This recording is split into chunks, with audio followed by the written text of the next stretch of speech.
Welcome to the Huberman Lab podcast, where we discuss science and science-based tools for everyday life. I'm Andrew Huberman, and I'm a professor of neurobiology and ophthalmology at Stanford School of Medicine. This podcast is separate from my teaching and research roles at Stanford. It is, however, part of my desire and effort to bring you zero-cost-to-consumer information about science and science-related tools to the general public. In keeping with that theme, I'd like to thank the sponsors of today's podcast. Our first sponsor is Inside Tracker. Inside Tracker is a personalized nutrition platform that analyzes data from your blood and DNA to help you better understand your body and help you reach your health goals.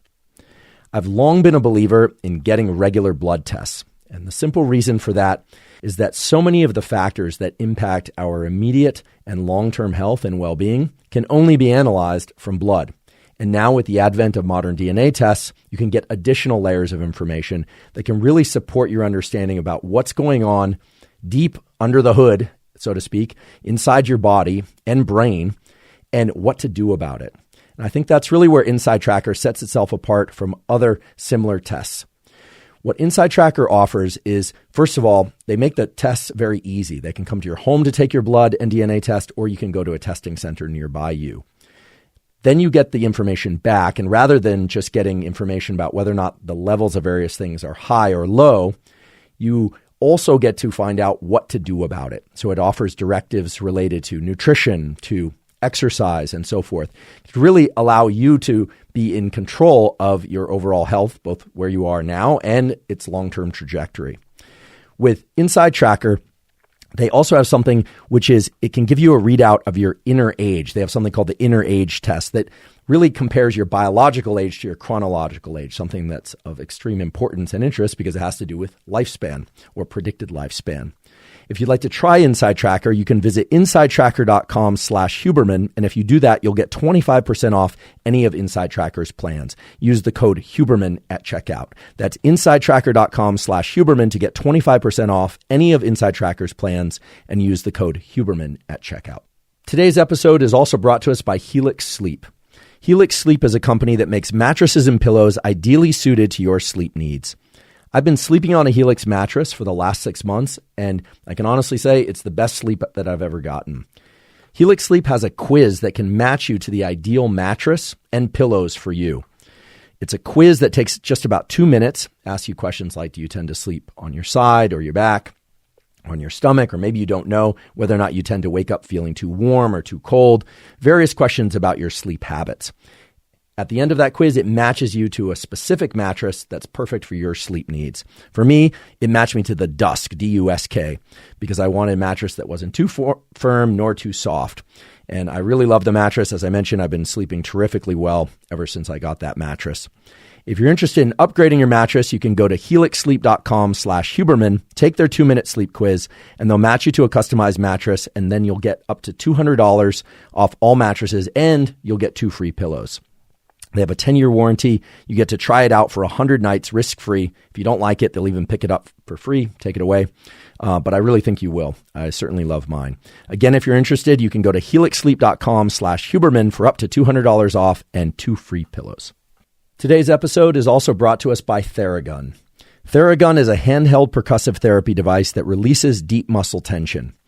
I first learned about Theragun on a lab expedition. We were actually headed out to Ocean, where we were doing diving with great white sharks, filming those for our VR fear experiments in the laboratory. And it was very long days of carrying pelican cases. Those are cases, these hard plastic cases with equipment. It was diving. We were all sore and tired all the time. And someone had brought along a Theragun. It was the first time I had seen one. And pretty soon that thing was getting passed along and became one of the more coveted devices on board. Everyone wanted time with this thing because it was great. You could give yourself a really terrific massage and get deep into the tissue and relieve soreness. When I got back, I got a Theragun, and so I'm delighted that they're sponsoring the podcast. Whether or not you want to treat your muscles because they're tense from working out, or whether or not you just want to release stress, it's a terrific tool. Many of you are familiar probably with professional massages, but Theragun is interesting because you can basically give yourself a deep tissue massage anytime, anywhere. It's also very quiet. If you want to try Theragun, you can try it for 30 days. They start at only $199. You can go to Theragun.com/Huberman right now, and you can get your Gen 4 Theragun today. That's the one that I use, or another one of their models. That's Theragun.com/Huberman to try Theragun. This episode marks the beginning of a new topic for the Huberman Lab podcast. As many of you already know, we go deep into a particular topic over 4, sometimes even 5 episodes. We just closed out the episodes on hormones. Now we are going to talk about how to optimize physical performance and skill learning. We're going to look deep at the science behind this as well as specific practices. In fact, today you're going to hear about specific tools that you can use to improve endurance and strength by up to, I'm not making this up, 3 or 4 times your current capacity. This is based on studies that were done at Stanford and are currently in use by collegiate and professional teams. If you're not a professional athlete or a serious athlete, that's okay. The topics this month and all the information we are going to cover are going to make you a better recreational exerciser as well.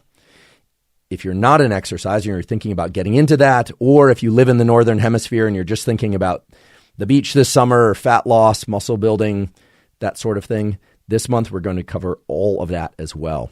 There's so much confusion out there about how to optimize fat loss, muscle building, improvements in flexibility, for instance, or skill learning. I know many of you aren't so focused on the cosmetic aspects of physical exercise, but are interested in actual skill learning. We're going to talk about that too. I want to just take a moment to reflect on something that came up last episode. If you didn't see that episode, that's quite all right. But last episode, we were talking about the hormones adrenaline and cortisol and how to leverage those towards attention and learning. And there was a little bit of confusion that I want to clarify. I mentioned an optimal protocol for learning that involved leveraging adrenaline, also called epinephrine. And it involved 4 steps. The 4 steps that I spelled out were to be calm and focused while one is trying to acquire or learn the new skill, cognitive skill or motor skill. Then to have a spike in adrenaline. I mentioned ways to do that using cold or breathing or other tools. Immediately after the learning episode, then to incorporate what I call non-sleep deep rest, a 20-minute episode of a shallow nap or some other protocol like NSDR, non-sleep deep rest protocol, of which we always provide links in the captions. And then to try and optimize sleep later that night and the subsequent night. Some of you heard this and it sunk in right away and it was straightforward. Others said, wait, I thought from a previous episode, even before that, you said you're supposed to do non-sleep deep rest immediately after learning. No, we added another step. The logic still follows that you want to be calm and focused during learning. Then you want to spike adrenaline at the end. Most people get that backward. They're drinking too much coffee or even taking nootropics and things, trying to be really focused while learning. Some people are taking Adderall recreationally, something I don't recommend. That's actually getting the whole process backwards if you look at the data and the physiology. You want to spike adrenaline at the end or immediately after a learning episode, and then non-sleep deep rest, and then sleep itself. Okay, 4 steps. Hope that clarifies things for you. If you have any additional questions, please put them in the comments section below. Okay, so let's talk about physical performance. There are so many variables to physical performance. And we can manage physical performance and skill learning from a variety of contexts. I made just a short list of some of the things that come to mind that can powerfully impact physical performance and skill learning. Some of them are what I would consider foundational. They allow you to show up with your current ability. And if you were to disrupt those, you would perform less well. So things like getting a good night's sleep, things like being properly hydrated, things like being well-nourished, whatever that means to you. I know some of you like to exercise fasted. Some of you prefer to have food in your stomach or have eaten a couple hours before. There are supplements, there are drugs, there are different ways to breathe. There are so many tools related to mindset, visualization. There are machines and devices. It's just a vast space, but it's not infinite. And there are a few things in the list of things that can impact and even optimize physical performance and skill learning that have an outsized effect that any of you can use. Many of them, most of them, are low to zero cost. So today we are going to focus on what I believe to be one of the most powerful tools to improve physical performance and skill learning and recovery. We'll talk about why that's important. And that's temperature. Now, many of you might think, oh, well, that's kind of boring. I want to know about the magic pill that I can take that's going to allow me to dunk a basketball if I currently can't, or I want to know about the thing that's going to let me run further and faster, is going to shed fat.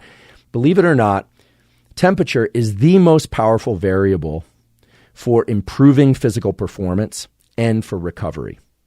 I would argue it's even more important than sleep because temperature itself is going to dictate how well and when you sleep and the depth of your total recovery.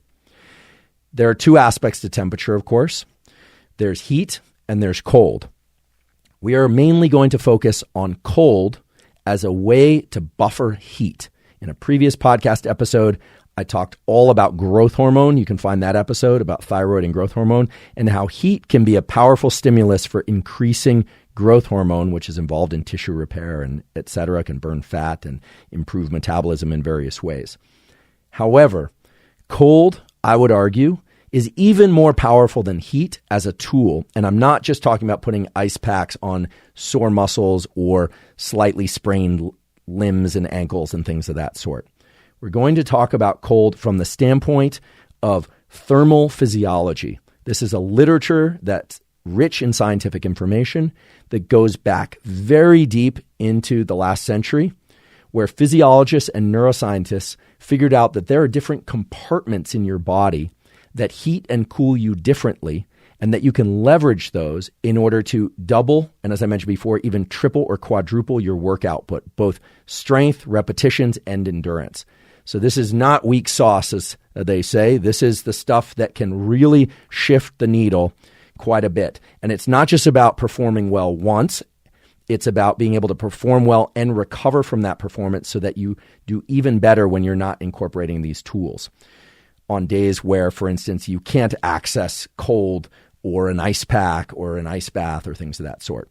Okay, so we're going to cover cold. We're going to talk a little bit about the physiology of cold and heat and how they work, because as you've probably heard me say before, if you can understand some mechanism, if you can just push yourself through a little bit of new knowledge into understanding a little bit of mechanism about how you work, you will be in a far better position to implement the tools in the best and most flexible ways for your needs. This is why at the Huberman Lab podcast, I never ever do a just list of the things that you should do.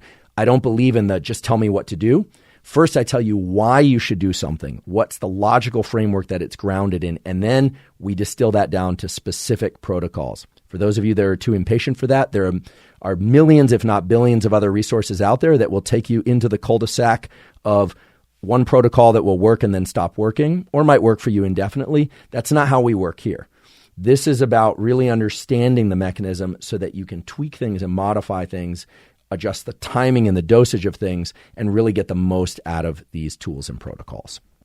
Everything I'm going to talk about pertains to both endurance exercise and strength and speed type exercise. So sprints, weightlifting, endurance work, and to some extent flexibility, but we are going to cover flexibility in depth, as well as another feature that's not often talked about, which is suppleness or smoothness of movement over different ranges of movement in a subsequent episode.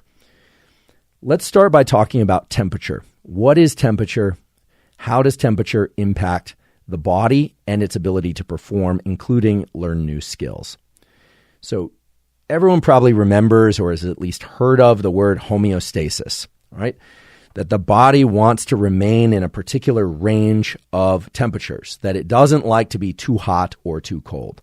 And I want to emphasize from the outset that there are many mechanisms that are installed into us by way of our evolutionary design and our genome, meaning we were just born with this stuff ready to keep our body temperature in a particular narrow range.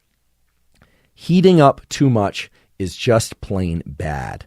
It's not just bad for physical performance, it's bad for all tissue health. If your brain heats up too much, neurons start dying, and those neurons don't come back. Okay, you may have heard about neurogenesis, the ability for the brain to regenerate itself or generate new neurons in adulthood. There's very little neurogenesis, in adulthood, even anytime after puberty, really. And you don't want to lose neurons in the central nervous system. If you get too hot, that'll happen. It's called hyperthermia. You want to avoid hyperthermia. And you have many mechanisms that are built into you to avoid becoming hyperthermic. The other thing that happens when we get too warm is that we have in all of our cells what are called enzymes.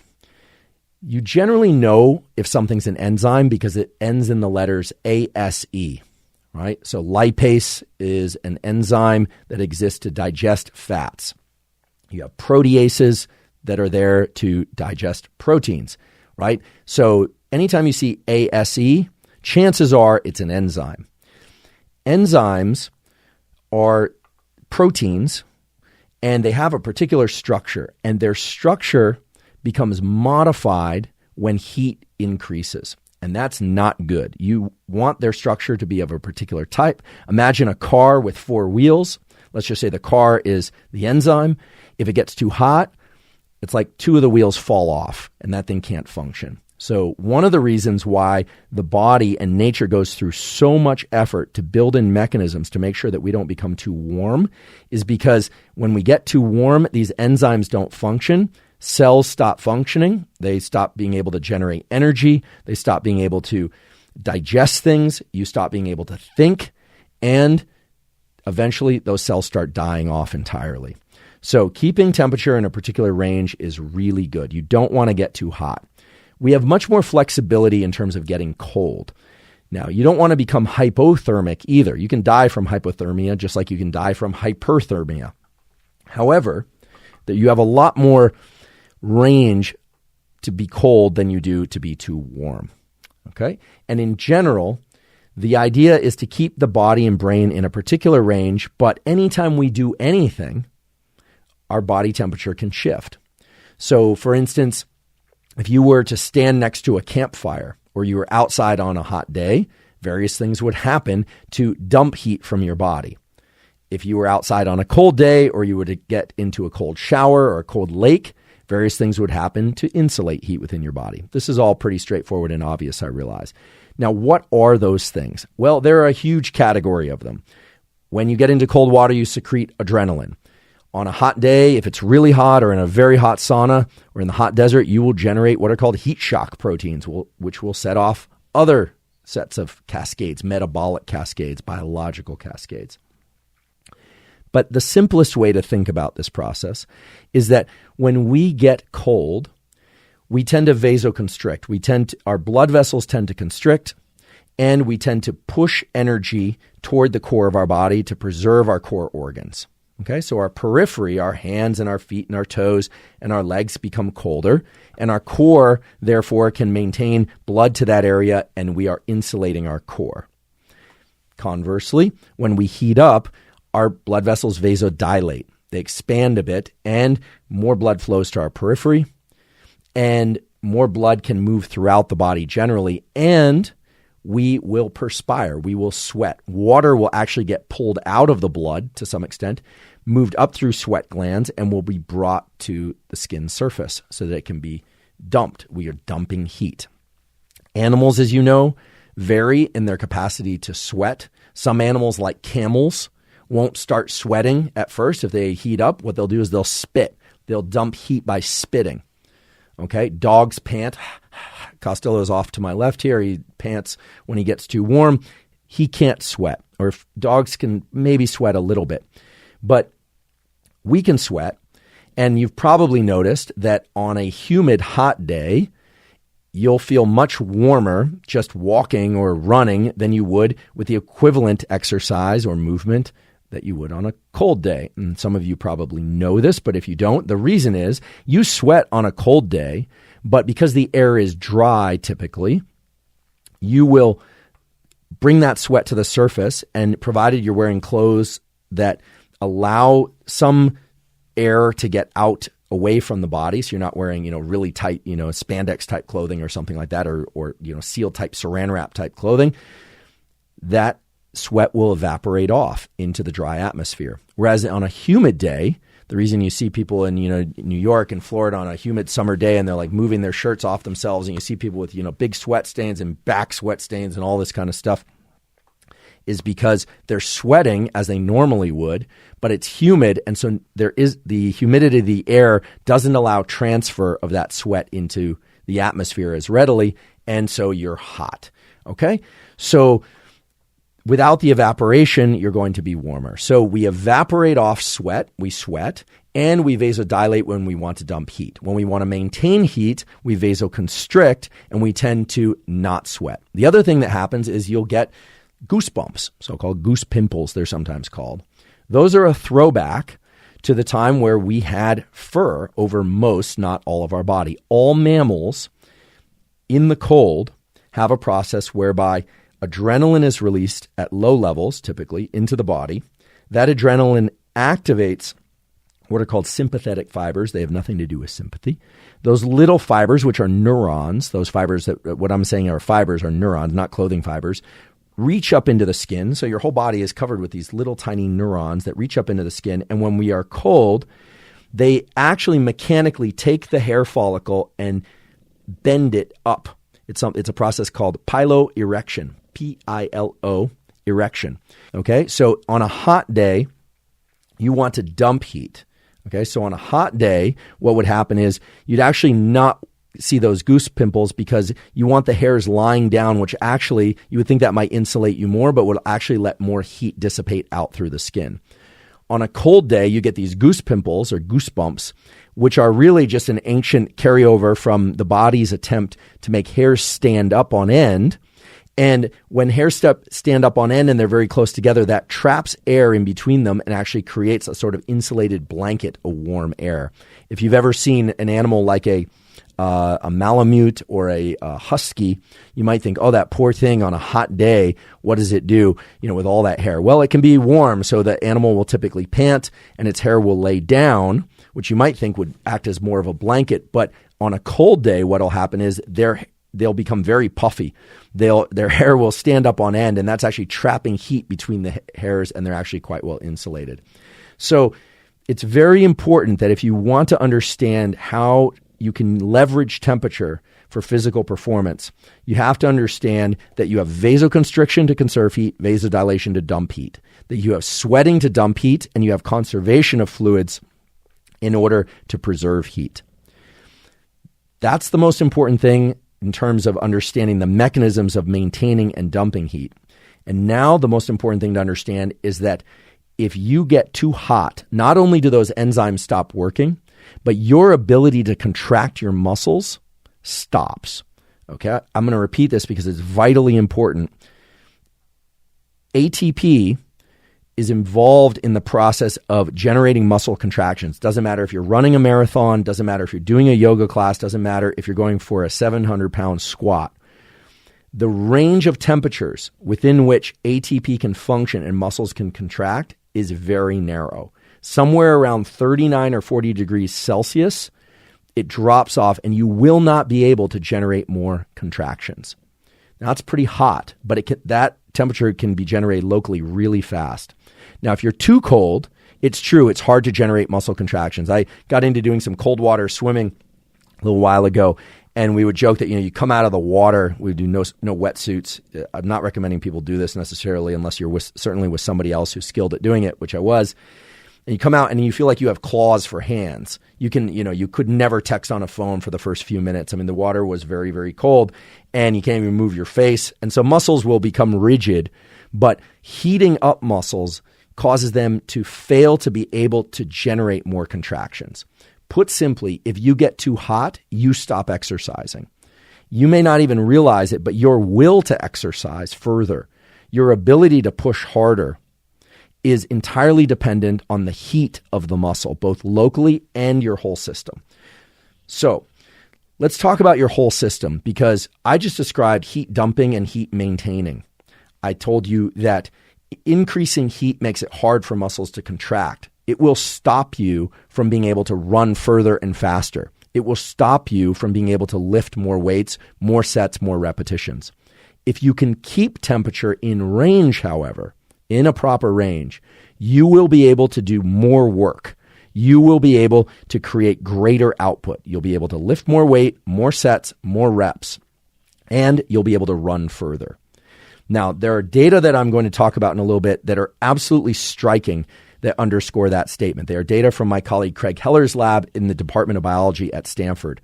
And they are data that are now being implemented. They were first implemented in a grant funded by DARPA, but now in professional sports teams. Many, if not all, the NFL teams are now using this technology, as well as military uses it. And not just for sports performance, but also firefighters, construction workers, other professions where elevated heat becomes a barrier to performance. And you can leverage this to really improve your workouts. And when I say really improve, it is striking. I'm going to give away a little hint of this now, and then I'm going to tell you a little bit more of the data later after I tell you the protocols. Proper cooling of the body, which has to be done in a very specific way, has allowed recreational athletes, so college students and typical adults, as well as professional athletes, to go from doing their usual output. In this case, what comes to mind best would be a particular professional athlete, who's a member of the 49ers at the time, was able to do 40 dips on his first set, 30, 20, 20, basically did 10 sets of dips, unassisted with anything else. That's an impressive, especially since he's a really large guy. 40 dips is respectable. These are strict, full range dips. And then by the 10th set, there's a steep drop off. Using proper cooling of particular body compartments, he was able to triple that within less than a week and maintain that performance even without the cooling approach. So it was actually a conditioning effect. All right. I'll get back to this in a little bit, but there are other fantastic leaps of effort and leaps of performance that were demonstrated, including endurance running. Before I continue any further, I just want to underscore again that overheating is terrible. There's a famous example of this. This was about 10, 15 years ago when a number of dietary supplements that included things like epinephrine, which is a stimulant. It's a beta-adrenergic stimulant. Drugs like clenbuterol, which were then banned from the Olympics, which are still out there a bit in recreational use, which were beta-adrenergic agonists. So these are drugs that sort of mimic epinephrine, adrenaline to some extent. I know I'm oversimplifying this here. They improve fat loss because of the effects on metabolism, but they heat up the body. And what happened was, this hit the press very widely, is high school football players and various professional athletes were dropping dead because they were overheating during practice or in competition. So much so that clenbuterol was banned, although every once in a while somebody gets in trouble for using this. There was an instance of this recently in professional boxing, which was attributed to bad meat that contained the clenbuterol. I don't know what the source was. I don't have any commentary about that, but it still is in use. But these drugs increase body temperature, increase fat loss, but carry a severe danger. And that's the danger of hyperthermia. In fact, I would argue, and I think in talking to some folks in various professional fighting organizations, it's very clear that a lot of the deaths that one sees in professional combat sports may have to do as much with dehydration and overheating as it does with getting hit in the head, which is also bad, but that things can compound. They can have a synergistic effect. And just a note about that and hyperthermia and its dangers as well. My first project ever in science was to evaluate the thermogenic effects of MDMA, of ecstasy. That was my senior thesis in college, actually. And so what we found was that indeed drugs that remove your understanding of how warm you are cause you to not take on the appropriate behaviors to cool yourself, right? So your vasoconstriction and your sweating, those are autonomic. Those are going to happen no matter what, unless you happen to take something that blocks that effect. However, there are a lot of things that we as humans do to prevent ourselves from overheating. And the main one is stop. When we are running in the desert or when we're running very hard and suddenly we stop, oftentimes that's because the muscles are overheating. It's a subconscious thing. We won't often think, oh, I'm really much too warm. It's just that we stop, and it's a self-preservation mechanism. Sometimes it kicks in too early. Sometimes it kicks in too late. Kicks in too late, you can die. There's an instance in the 1984 Olympics where the that was the first year, I believe, that there was a women's marathon. I think that's correct. And one of the front runners or top picks for winning was heading into the stadium. And all of a sudden, it seemed as if she was lost. She was kind of wandering around, not knowing where she should go. And in fact, she was in a position to win, or at least take second place, at least take silver, got totally disoriented and did miserably in the race. And she was hyperthermic. She was running against that reflex to stop. So dumping heat is key. So how do you dump heat in order to perform longer safely? Well, in order to understand that, you have to understand that the body has three main compartments for regulating temperature. Okay, we don't just have a center and a periphery. We have three main compartments. And there's one compartment in particular that all of you, or most all of you, I have to assume, have. And if you can understand how that works, you can do tremendous things for your performance and for your recovery. So what I'm about to tell you will allow you to perform better in all forms of exercise. And it is not commonly known, unfortunately. I'm here to try and change that. You have three compartments for increasing or dumping heat in your body. One is your core. We already talked about that. Your core organs, your heart, your lungs, your pancreas, your liver. Those are the core of your body. The other is your periphery, which are obviously your arms and your legs and your feet and your hands. But then there's a third component, which is there are three locations on your body that are far better at passing heat out of the body and bringing cool into the body, such that you can heat up or cool your body everywhere very quickly. Those three areas are your face, the palms of your hands, and the bottoms of your feet. Now, the skin on your hands and on the bottoms of your feet, and to some extent on your face, are called glabrous skin. That's Glabrous, glabrous skin. And what's special about those areas of your body and the glabrous skin is that the arrangement of vasculature, of blood vessels, capillaries, and arteries that serve those regions is very different than it is elsewhere in your body. Now, this has ancient roots. Typically, if you were another mammal, like a bear or some sort of ape, you would have hair all over your body. Now, we all know some pretty hairy people, or presumably you've heard that there are these hairy people. I know a few excessively hairy people, and Costello is excessively hairy, but he's not a person, obviously. But all mammals have hair on their bodies. Just some people have very light hair or very fine hair.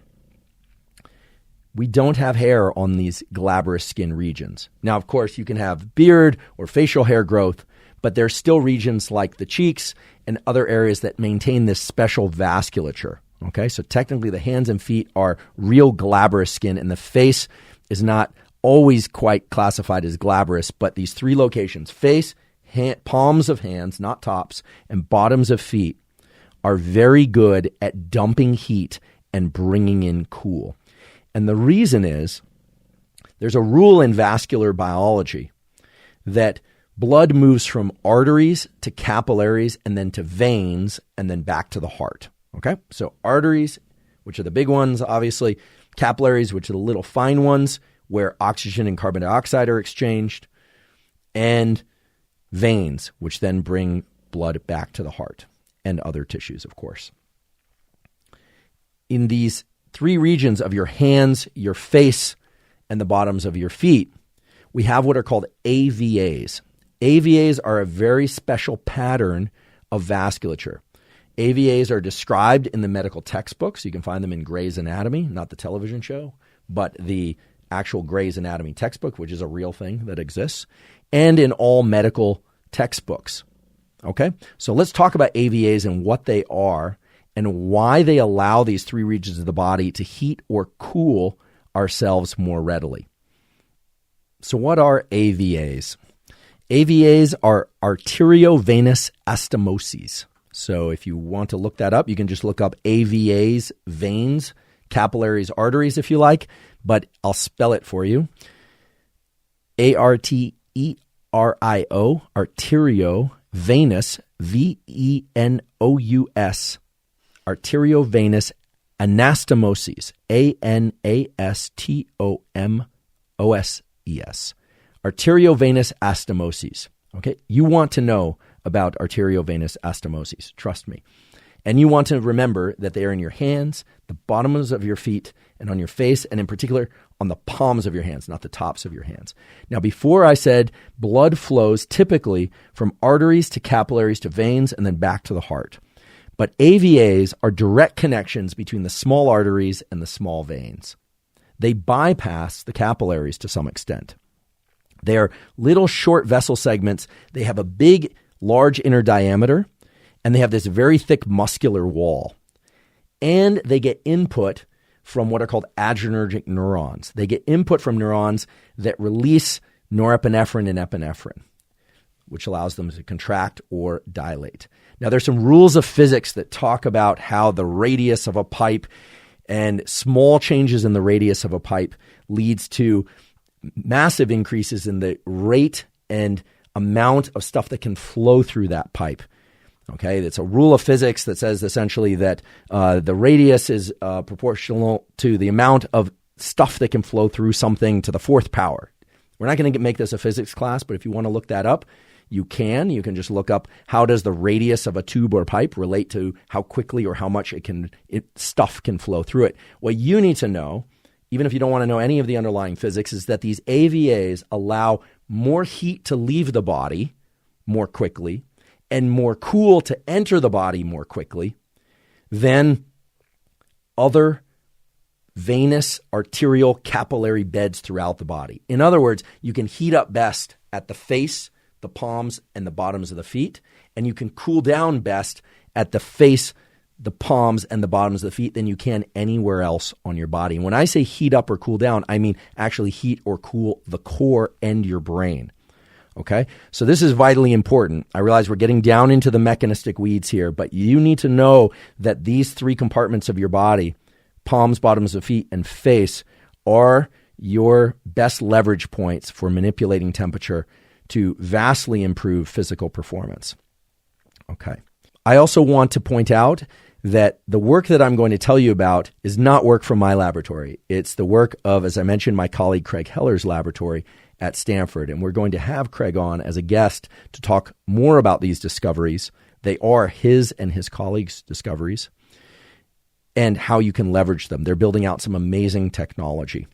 I had a conversation with Craig yesterday as a prelude to this episode and to the future conversation with him. So you're getting the very latest on this topic. So what Craig and his colleagues did really illustrates perfectly what these body surfaces can do and why. They were studying overheating in athletes and in military and in construction workers and trying to prevent it. And they did a bunch of experiments. I won't go into all of them now, but what they essentially found was that cooling the palms, palmar cooling, allowed people, athletes and recreational athletes, to run much further, to lift more weight, and to do more sets and reps to a absolutely staggering degree. Let's talk for a second a bit more about why we stop, why we shut off effort when we get too hot. Because in doing so, you'll really understand how and why the best protocols exist for being able to do more work, to be able to exercise longer, and actually to feel good doing it. You actually can make a doubling of your dips, or believe it or not, a tripling or quadrupling or more of your pull-ups fairly straightforward. I mentioned before that when muscle heats up, enzymes start getting disrupted, and ATP in muscles can't work so well, and those muscles can't contract. Let's get a little more specific about that. The enzyme that's involved here is something called pyruvate kinase. You don't need to know about pyruvate kinase, but what you do need to know is that it ends ASE, which means it's an enzyme. And pyruvate kinase is essentially a rate-limiting step. It's a critical step that you can't bypass if you want muscles to contract, and it's very temperature sensitive. Therefore, if you can keep temperature lower, you can do more work per unit time. You can do more pull-ups, and that actually was done by Craig and his colleagues. Excuse me. The pull-ups weren't actually done by Craig. I don't know how many pull-ups Craig can do. I'll ask him next time, both cooled and uncooled, how many pull-ups he can do. But what they essentially did is they brought someone into their laboratory who could do 10 pull-ups on the first set, and they were able to get 10, rest 2 or 3 minutes, get another 10, rest 2 or 3 minutes. And if you've ever tried this, what you find is that you start dropping to 8, 7, 6, etc. Now, the person might not necessarily feel like they're overheating, but the muscle is heating up. Then, with their knowledge that these AVAs, that these portals in the palms are a great way to both heat the body, but also to dump heat from the body, they used a device, and I'll talk about what you can do at home, but a device where they had people hold on to what was essentially a cold tube. Now, this is crucial. The tube can't be so cold that it causes vasoconstriction, because then the cold won't pass from the tube to the hand and to the core. But if it's the right temperature, it's neither too hot nor too cold, that cool from the cold tube passes into the hand, these so-called palmar regions, and then cools the core, and in theory, by lowering body temperature, would allow the person or the athlete to do more work. And indeed, that's what they saw. The actual data, the specific data, showed that subjects could do, at least the subjects they worked with, on their first day with no cooling, about 100 pull-ups across the time frame that they had. Okay, so it might have taken anywhere from 10 to 15 or maybe more sets, depending on how skilled that person was, but in a fixed amount of time. Then they came back and did the cooling. They did it the very next day, which if you've ever trained a muscle the very next day, typically you wouldn't do as well in its training if it took any damage from the previous session, or you at least do as well, but you probably wouldn't do what they then observed, which was they started cooling after every other set. The person would just hold the cold tube, cool down the body after every other set, rest, everything else was kept the same, and they found that they went to 180 pull-ups, which is incredible. It's a near doubling. And by doing this repeatedly over several sessions, over several weeks, they quickly went in the cooling group from a maximum of somewhere between 180 and 200, as I recall, I'm sort of estimating now, to 600 pull-ups in the equivalent amount of time, which is absolutely incredible. They then repeated this in a study on the bench press. And actually, the bench press study was pretty interesting because they actually had a control group that was admittedly taking specific amounts of anabolic steroids. The anabolic steroid was testosterone cypionate, which is essentially testosterone. And indeed, the testosterone cypionate, the steroid group, improved at a rate of about 1% per week. There were differences. And the cooling group basically left all other groups in the dust. It was just remarkable. So cooling the core, I want to be very clear that it's not cooling the muscle. It wasn't about cooling the chest alone or just cooling the palms. It was about allowing cold to pass through the palms because of the unique vasculature that's there, these AVAs, allowed these subjects to do far more work per unit time. And the important thing is that if they were to come back after doing 600 pull-ups or 500 pull-ups, you might say, well, wow, that's going to create a situation where recovery is going to be absolutely impossible. They could come back, not use the cooling, and they still saw a highly significant increase in the amount or the number of pull-ups or dips or bench press weight that they could do. Okay? So what that meant is that it was both an excellent performance and an excellent training stimulus that they were able to recover from. Okay. I don't know if all of you are following this, but these are the sorts of increases in exercise output that are absolutely staggering. And that's why professional teams and the military and others capitalized on them very quickly and use these. Okay. Now, you may be asking, what about endurance, right? Not everyone wants to be able to bench press a lot for multiple reps and sets.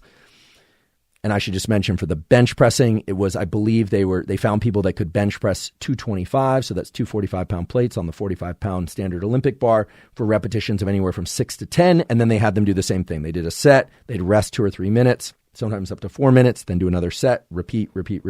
And with cooling, they were able to increase the amount of work, the number of reps with the same weight. Sometimes they did have to increase sets to approximately double. So it's pretty fantastic. So with endurance, similar increases have been shown. And the way that they would do those tests are a little bit different. And they also point to a really important mechanism of why we stop doing work at all when we perceive that we are putting in too much effort. So it gets right to the heart of the relationship between temperature in muscles and your willpower. Those are directly related. Your body heat and your willpower are linked in a physiological way. So I'm not talking about the kind of stuff that you see as kind of like clickbait on the internet, or like increase willpower now, or become resilient now, or never do this again if you want to be mentally strong. I'm talking about a physiological mechanism that exists in the body and brain that causes you to stop, or that will allow you to continue to go harder and further than you normally would. Okay, so let's talk about willpower and heat and how heat shuts you down. In other words, if you are cool, if your body temperature is in a particular range, not only can you go further, but you will go further if you want to. Said differently, if you heat up too much, you will stop or you will die. Typically, people stop. There are individuals who will push to the point where they black out and die in the same way that, and please don't do this experiment, there are people who can sit down face to face and say, let's hold our breath, and whoever breathes first loses. Some people will just go until it's painful, and then they'll gasp and take a big breath. There are always those individuals who can override that reflex, and they will go until they pass out. Okay? And if you do that in water, you can very easily die. So please don't do that experiment. But there's a reflex that relates the body to the brain and the brain to the body that shuts off our effort when we get too hot. So what Craig and his colleagues, and now others have done, is to do a test in the laboratory where rather than ask people to run outside until they absolutely don't want to run anymore, you put them on a treadmill and you set the speed. Okay? So they have to keep up with the treadmill, and at some point they quit. And you take groups and you do those in different temperature environments. So some people are running in a nice chilly laboratory. They get their heart rate up. So maybe their heart rate goes from 40 or 50 baseline heart rate. Maybe it gets up to 80 or 100. And then they keep the rate of the treadmill going the same, and they'll just plateau. So they get into a steady state cadence or rhythm, and their heart is beating at more or less a steady state. Eventually, they'll probably stop because they have something else to do. But people will continue at that temperature and at that heart rate unless you start turning up the temperature in the room. And at some point, they will stop, and they'll stop much earlier when it gets hot because of something called cardiac drift. Okay? So let's say I'm running, and I'm running at a steady cadence on this treadmill, and my heart rate is 85 beats per minute or 100 beats per minute. Doesn't matter. Let's say 100, just for sake of example. Well, just making the room hotter is going to increase my heart rate further, even though I'm at the same output. And the brain does a computation. It somehow figures out that there's a heat component that's increasing heart rate, and there's an effort component from running that's driving heart rate. And if the heat component and the heart rate output from the effort get to hit a certain threshold, I stop. Okay? And some of you may think, well, there are people who just run and run and run and never stop. Eventually, everyone stops. Maybe it's because the race ended. Maybe it's because, everyone else quit. I actually saw some stuff online. There are these races where people just will continuously do the same loop until everyone else drops out, and then one guy or gal keeps going and past everybody. But typically it stops because the race is over or because people quit. Increasing temperature increases the rate of quitting, in part, not entirely, but in part because of this thing called cardiac drift, which you've probably experienced. If you've been out on a hot day and you're walking uphill, you might stop to take a breath. If you sit in a sauna, your heart rate will increase. Heat increases heart rate. Effort increases heart rate. At a steady effort, you'll have a steady heart rate. If you increase the heat in the environment that you're engaging in that steady heart rate, your heart rate will now go up due to cardiac drift, and you will quit. Okay? So Heller and colleagues have done experiments where they do Palmer cooling under these environments. And that's wonderful because not only does it enable people to go further and faster for much longer, That's been shown statistically significant every time. But it also protects the brain and body against hyperthermia, overheating, coma, nerve injury, nerve death, and actual death. Okay, so you can see why this is such a valuable tool. So what are they doing? Well, in this case too, they're having them cool their hands and they're cooling the palms. Cooling the bottoms of the feet is a little trickier, but cooling the face could actually work as well. And we're going to talk about cooling the face and how to incorporate this.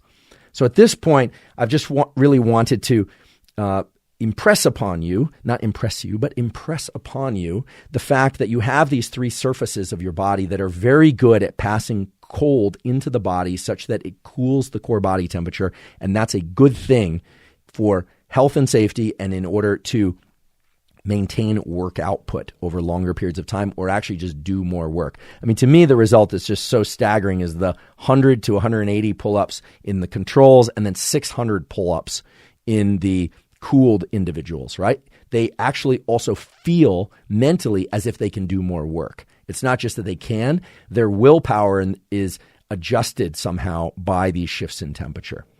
Now, before we continue and get to the exact ways that any number of us can start to use this information, I want to talk about the opposite thing, which is heating. And you have to remember that these surfaces, the palms and the bottoms of the feet and the face, were not just arranged with these AVAs, these special ways to pass blood from arteries to veins in order to cool us for better athletic performance or to heat us on cold days, but for both of those things. Now, Heller and colleagues and others have also explored how these can be used to heat up the core. There are times when we want to heat up our core. Typically, we hear that most of the heat escapes through our head, so we'll put on a hat when we go outside. That's actually not true. Most of your heat escapes through your face, the palms of your hands, and the bottoms of your feet. Now you should know why that's the case. What this means is that for post-surgery patients, or for people that are hypothermic, indeed, you want to heat the core, right? But actually, I was on a swim recently where a friend became hypothermic. He was kind of slurring his words and kind of staggering around when we got him back on the beach. We brought him over to the lifeguard station. He turned out to be fine. Again, this is why cold water swims are something that you really need to do in groups, not alone, and you really have to know what you're doing. There were reasons for why this happened that day. But we were basically, people thought we were a little strange until they realized what was happening. We were walking down the beach, basically sandwiching him between at our chest because we were still warmer than the ambient environment, the environment around us. And we were pushing our chests against him to try and warm him up, to warm up his core. In retrospect, that was the wrong thing to do. In talking with Craig and talking to other colleagues that work on thermogenesis, what we should have done was warm the palms of his hands, the bottoms of his feet, and his face, because that would insulate the heat loss. Now, he was very cold, so presumably there was vasoconstriction of the veins at these locations, and so it's not clear that would have been the only strategy to use. But they have explored how to heat up post-surgery patients, and one of the best ways to do that is to get warm socks on the bottoms of the feet, get gloves on the hands, and if it can be done safely, to warm the face. Now, of course, you don't want to obstruct respiration and things of that sort. But again, the ability to pass heat into the body or to remove heat to the body is best done through these three surfaces. I can't emphasize that enough. So I mentioned before that you want to cool the palms or the bottoms of the feet, although that's a little harder to do, or the face, but not so much that the blood vessels constrict, because then you won't be able to pass cool into the body because those pipes got smaller, and therefore you can't pass cool into the body. So how can you start to incorporate this? Well, Craig and colleagues have a company that they've spun out through Stanford. We'll talk about that when we sit down with Craig, that has engineered devices that are optimal for this, that are going to keep those passages open, keep the size of those veins correct to pass cool into the body quickly for sake of elite sports performance and even recreational sports performance. But you can actually start to incorporate this. First of all, I always get asked, how cold should the water be? Should it be ice water? Should it be very cold water? The answer is no. If you want to experience some of this effect without a device, one thing you could do would be, for instance, to do I don't know, I'll use the gym or the treadmill as an example. You could do your maximum number of pull-ups, stop, and then you could actually put your hands into or on the surface of a sink that is presumably stopped up with cool water. So not ice water, not freezing cold, but cool water. Slightly cooler than body temperature before you started training would be a good place to start. You do that for 10 to 30 seconds, then you could go back and do your next set. You would repeat the cooling. You would want to extend the amount of cooling somewhat, so you might want to do that for 30 seconds to a minute. This is not going to be perfect. You're going to have to play with how cold to make it in order to get the optimal effect, but you ought to see an effect nonetheless. The same is true if you're running and you're fatiguing. Obviously, you don't want to become hyperthermic. Cooling the hands or the bottoms of your feet or the face would be the ideal way to dump heat in order to be able to generate more output. Now, the face is something that we haven't talked a lot about. Everything I've told you up until now also says that if you are somebody who tends to get cold when you are outside, say in the winter or even in the fall, you tend to run cold, warming your face is going to be the most important thing that you can do. Now, it's kind of hard to do that without looking strange, like wearing a ski mask or something like that, but that is going to be more effective than covering and warming any other part of your body, although it would be quite strange if you only had a ski mask on and you weren't wearing clothes anywhere else on your body. I don't recommend doing that outside. That will get you into all sorts of other kinds of trouble. It wouldn't be good for anybody. But now you understand the principle and the locations at which to deliver heat and cold. So let's say that you are out for a run and you want to incorporate this cooling mechanism. I talked to Craig about this. I said, what would be the kind of poor person's approach to this before this device is commercially available? And he said, well, you could take a frozen juice can, if you have one of those, or a very cold can of soda, and you would want to pass it back and forth between your two hands. The reason the passing back and forth is really important is because you don't want to be so cold that you constrict those venous portals that will allow cold to go into the body. Now, there are certainly people that are working on bike handles and that can actually cool the hands. You can expect with the Olympics coming up, people are aware of these data and are starting to incorporate it into a number of things. Here's what you don't want to do. And there are sports teams that I won't mention by name or brand that have made this mistake, and it costs them dearly. You don't want to cool the core if you want to cool the body, right? If it's a very hot day and you're going to train, getting into an ice bath first, sure, it will cool you down, but that's not going to be as effective as cooling the palms, the bottoms of the feet, and the face. I have a friend who does some important work in this space with people in various, let's just say, cultures where heat is generated quite a lot and they need to dump heat. Ice packs delivered to the face are something that they actually use in order to dump heat quickly. Now, again, you don't want to keep the ice pack on your face. These are people that are very high work output, right? Firefighters and similar at very high work output.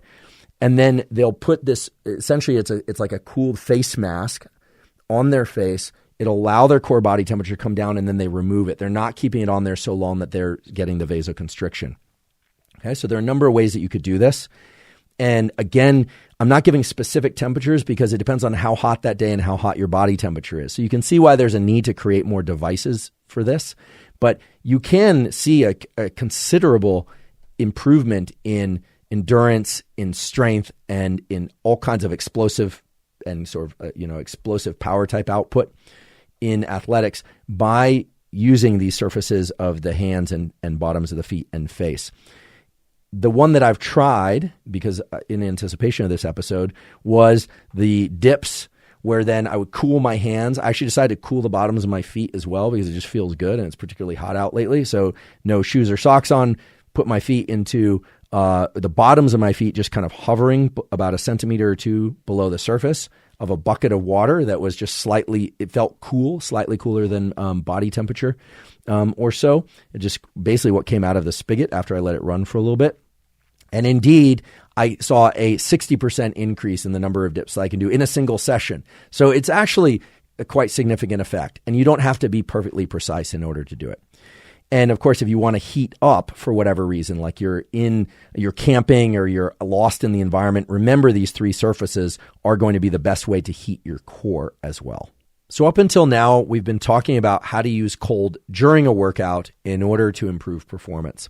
And indeed, cold applied to the appropriate parts of the body, the appropriate times, can vastly improve our performance in endurance and strength. Now I want to talk about the use of temperature, in particular cold, to improve the speed and the depth of recovery. Recovery is obviously vital, right? During a weight training session or during an endurance session, that's just the stimulus for getting better the next time. And if you don't recover, you not only won't get better, but you'll get worse. There's a lot of interest in the use of cold in order to improve recovery in the short term. We see this, and probably the best example of this would be fighters in combat sports between rounds, or athletes during in between quarters or halftime. That's one form of recovery, the ability to go back into the sport very soon on an order of minutes, anywhere from like 1 minute in between rounds in typical combat sports, or several minutes at a halftime, etc. Typically, what we see is people cooling their core, cooling the back of their neck, cooling the top of their head. So it might be, a sponge with cold water over the top of the head, or an ice pack on the back of the neck, or in some cases even wearing cold ice vests. This has actually been done. That's going to be a very inefficient way to improve recovery of that kind. Far better would be to cool the face, the palms of the hands, or the bottoms of the feet for the reasons that I described up until now. Submerging the body in an ice bath or taking a cold shower, say up to the neck or up to the chest, or getting under cold water, or jumping in a cold lake or something of that sort, or in the locker room getting under the cold shower, also would be a terrible way to cool off the body quickly compared to the ways that I described through the palms of the hands, the bottoms of the feet, or the face, for the following reason. First of all, it's not optimizing those portals of the face, palms of the hands, and the feet. And in addition, if it's very cold and you submerge or you cover a lot of the body with that cold, you're going to cause constriction of the very vessels and pathways that allow the body to efficiently dump heat. So again, the key thing is to cool these 1 or 2 or 3 of these surfaces, but not so cold that you cause the vasoconstriction. So what does this mean for you? It means that getting in an ice bath or a cold shower or putting an ice pack on the back of your neck, in most cases, is not going to be as good as splashing cold water on your face, or even just holding your face with a damp, cool cloth or something of that sort. It's kind of counterintuitive. You would think, if I just jump into an ice bath, I'm going to cool down much faster than if I just cooled these, 1 or 2 or 3 of these select regions of the body. But that's actually not the case. And then, of course, there's recovery that occurs from session to session. So outside of the game or the match or the exercise session. And many people are now relying on things like cryotherapy, which requires a lot of expensive equipment, big, liquid nitrogen-driven machine. Those aren't so common for most people or accessible for most people. But a lot of people are using cold baths or ice baths or cold showers. And again, that's not going to optimize recovery. In fact, it's going to have an additional effect that is going to potentially block the training stimulus. When you get into an ice bath, indeed, provided it's not very, very cold. If you get into a cold shower, provided it's not very, very cold, you are indeed blocking some of the inflammation that occurs because of the training session.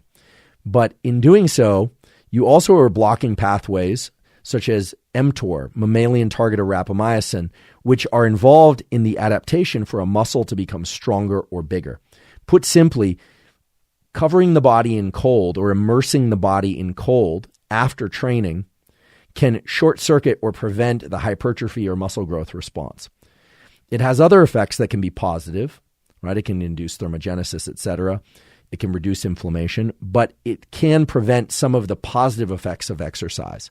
Now, it hasn't been examined so much for endurance work, but let's say you come back from a round of endurance work, a run or a bike or a swim, getting into a cool bath or cooling the palms, the bottoms of the feet, or the face, in my opinion, based on the science, would be better than completely immersing the body in the ice bath or the cold shower.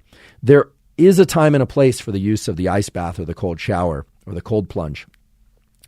Those tend to be when you want to deliberately increase brown fat thermogenesis, or when you want to deliberately work on mental resilience. And in a subsequent episode on fat loss, I'm going to talk about how to optimize the use of cold specifically for increasing metabolism and fat loss.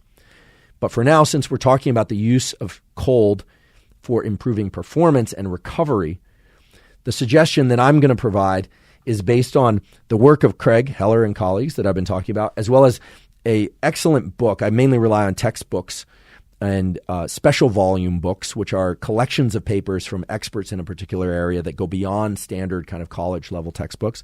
The one that I've been relying on is called Thermoregulation in Human Performance, Physiological and Biological Aspects by F.E. Marino. I don't know the publisher. I don't know the author. I do recognize some of the names of the particular papers there, but I just want to be clear there's no sort of business relationship or deal with them. But it's an excellent text. It's called Thermoregulation in Human Performance. You can find it online if you want to go really deep into this. But basically what they show is that if you can cool the body back to its resting temperature by resting temperature, I mean within the range that you would see at any time of waking day, but not in exercise. So just bringing the body temperature down to baseline. If you can do that, the sooner you can do that after a workout, the sooner that the muscle will recover, that the tendons will recover, and that the person, you, can get back into more endurance training, more weight training, etc. So cold actually can be a very powerful tool for recovery, but to maximize return to baseline levels of temperature, it's my belief, based on the studies that are published in this book, as well as my discussions with my colleague Craig Heller, and in reviewing the literature overall, that just simply cooling the entire body by jumping into an ice bath or a cold shower is not the best way to go. You really want to rely on one of these three glabrous skin portals of the palms, the bottoms of the feet, or the face.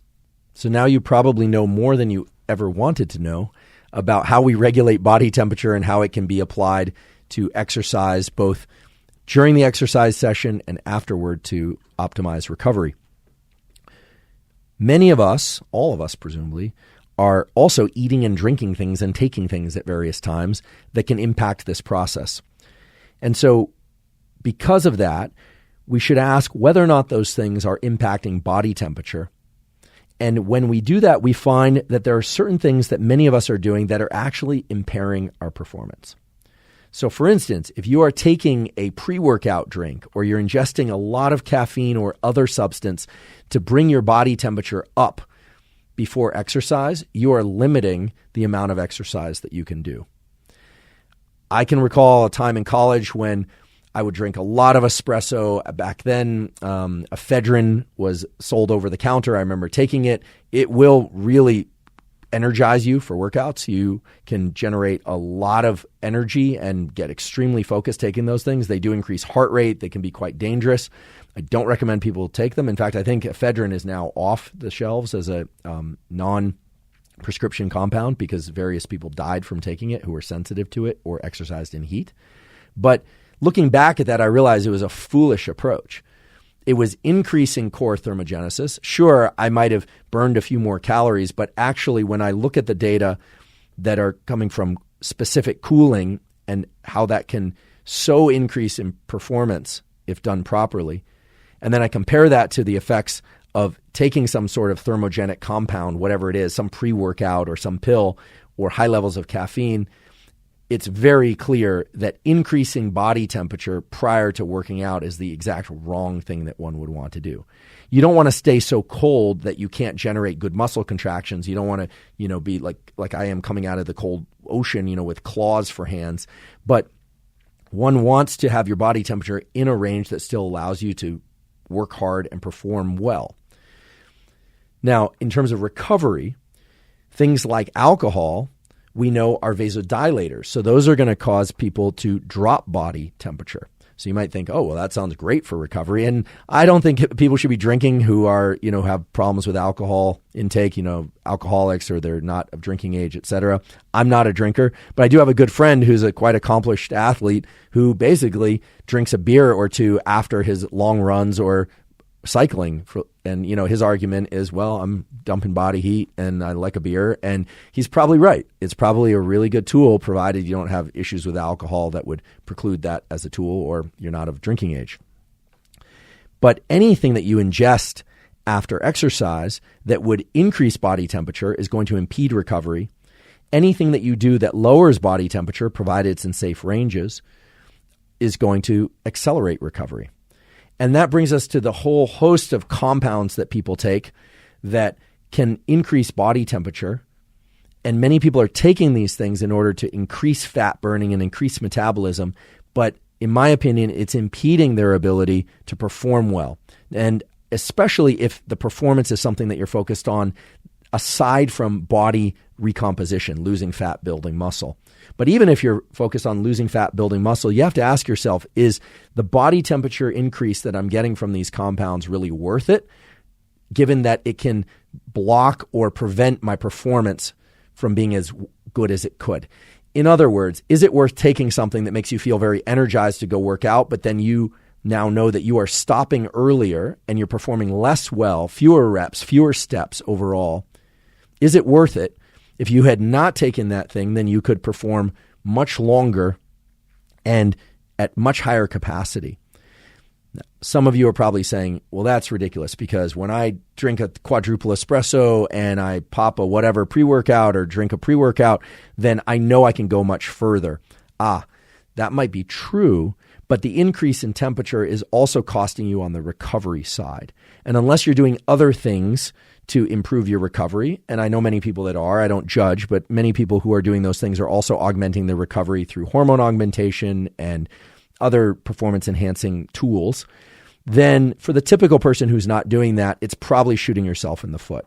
So let's take a look at what some of those compounds are and what they do, and just briefly review whether or not they would be a good or a bad idea to include if your main goals are performance or your main goals are body recomposition, or both. So let's just briefly discuss stimulants. This could be caffeine. This could be any other kind of stimulant that are typically in a pre-workout drink or anything that might get you revved up before exercising. This could even be very strong tea. I've mentioned I'm a big consumer of mate. I like yerba mate. I love that stuff. And I also drink caffeine. I love coffee of various kinds: mushroom coffee, black coffee, espresso, etc. I'm a chronic caffeine user. I don't think I'm an addict, but I'm a chronic caffeine user, meaning when I drink caffeine, my heart rate doesn't increase so much that it feels like a shock to my system. Some people are not caffeine adapted, or they're very caffeine sensitive. Here's the straightforward rule. Caffeine, for somebody who doesn't drink caffeine very much, will constrict the blood vessels and will increase retention of body heat, and is probably a bad idea before exercise.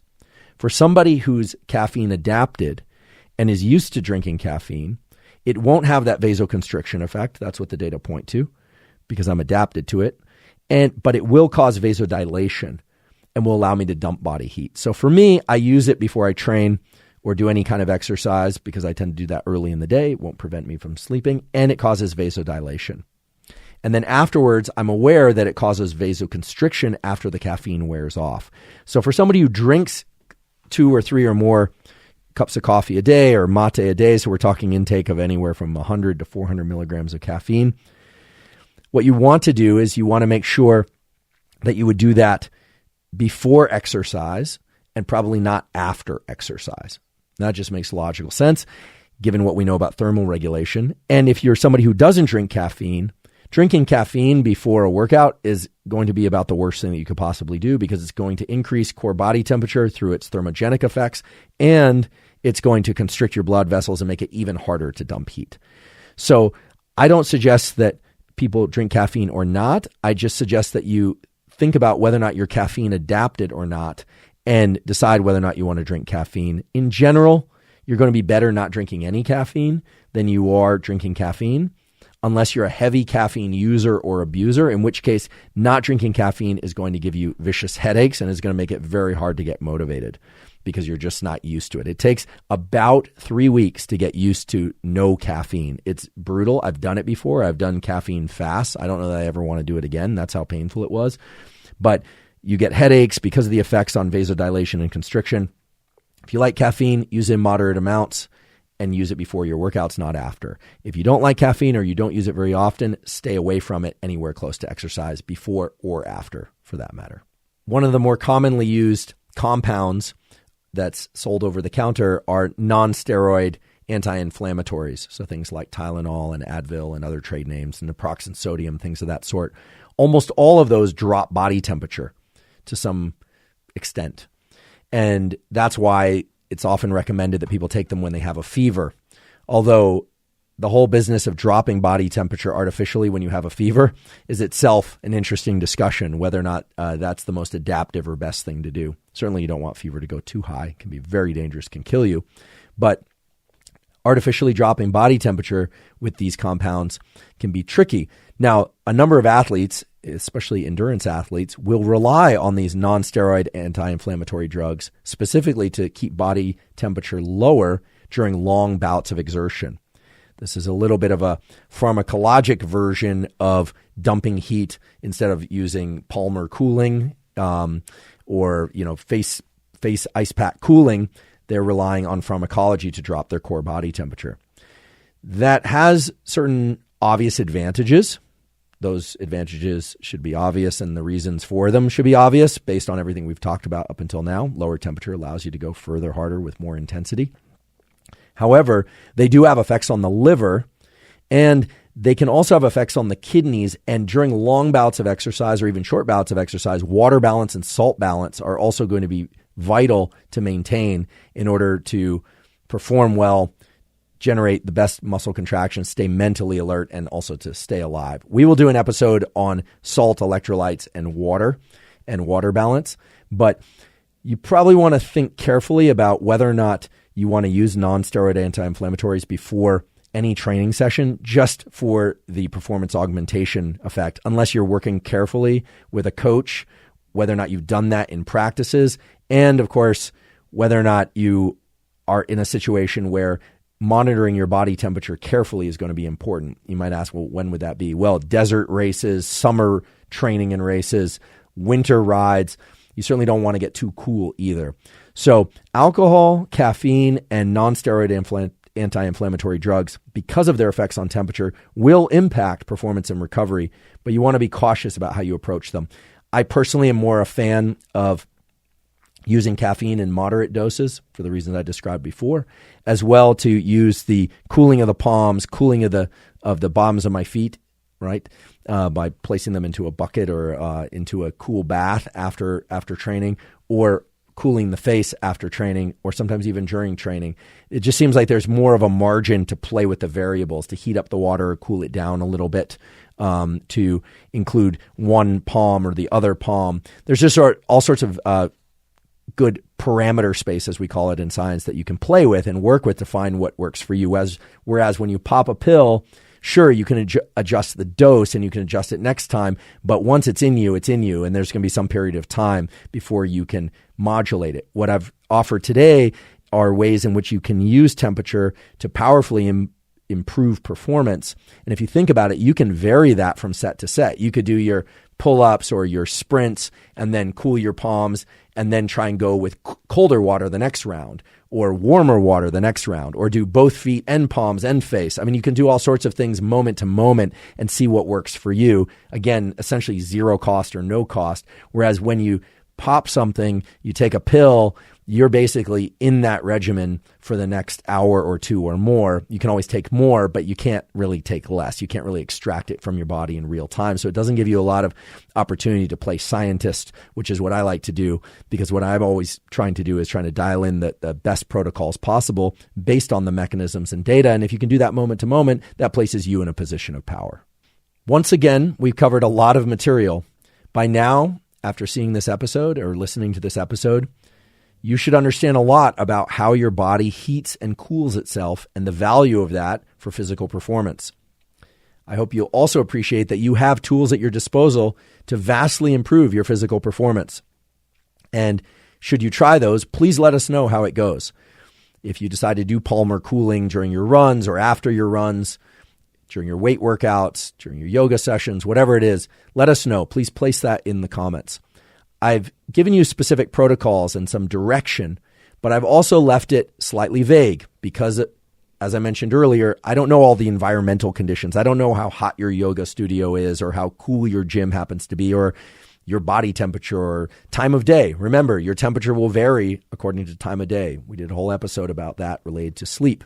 Typically, your body temperature is rising early in the day and is coming down as you approach the late evening and late night hours for sleep. In the middle of the night, your temperature is very low, at its absolute lowest, something we call the temperature minimum. So we don't know exactly where you're at. You need to take the information that you received today, and should you try and incorporate it, try and do it intelligently. Don't cool yourself off so much that you become cryogenic, and please don't warm yourself up. In fact, we didn't talk at all about warming yourself up because warming yourself up too much can be quite dangerous. You never, ever, ever want to be hypothermic. That's what your body and your brain are trying to avoid. We talked a little bit about supplements, but not the standard sorts of supplements I usually list off on these episodes. Rather, we talked about caffeine, non-steroid anti-inflammatories, and how those can impact temperature, how alcohol can impact temperature. And I should just mention in closing that every time we eat, we also increase temperature. There's a eating-induced thermogenic effect, but that's a minor one. That's a small one. So you wouldn't worry about eating before training because of its effects on temperature, because it tends to be really minor. Going forward, we're going to talk more about temperature and other ways to improve physical performance and skill learning. We're going to talk about specific ways to accelerate fat loss, to improve muscle growth, to improve suppleness and flexibility.